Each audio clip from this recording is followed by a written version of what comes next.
Task 1. Linda Couple, a social worker, advises young people on how to use the telephone in their family.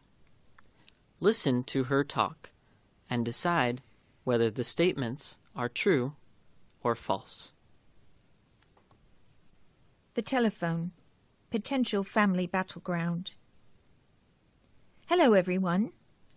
In today's talk, I'm going to give you some pieces of advice on how to use the telephone in the most decent way so as to avoid unnecessary disagreements between you and members of your family.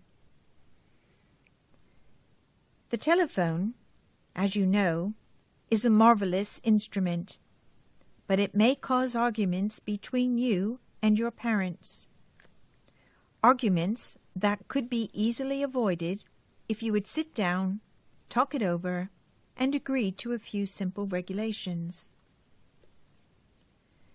The most obvious problem, of course, is what everyone considers a reasonable length of time for a call.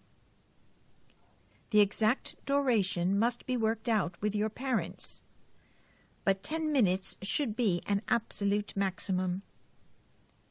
That's certainly long enough to say almost anything in 5 different ways. And yet, it isn't so long that other members of the family will become angry. Even when your parents are out, the length of your call should be limited, because they, or someone else, may be trying to reach your home for a very important reason. Calling hours should be agreed upon.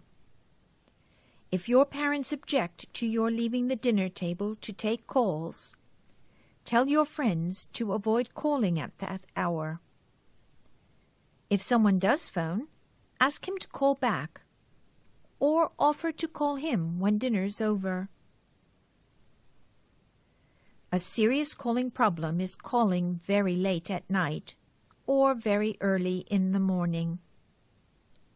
This particular mistake is made mostly by young people who consider 10 or 11 p.m., when a lot of tired adults are happily sleeping, the shank of the evening.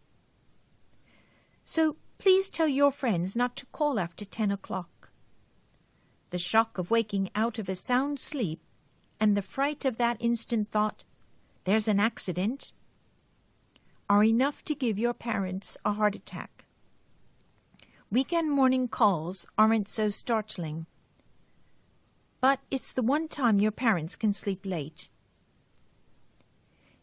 If your mother and father, out of kindness, have installed a separate phone for you, remember that you're still a member of the family, so try to stick to your family's regulations. That's all for my talk today. Thank you for listening.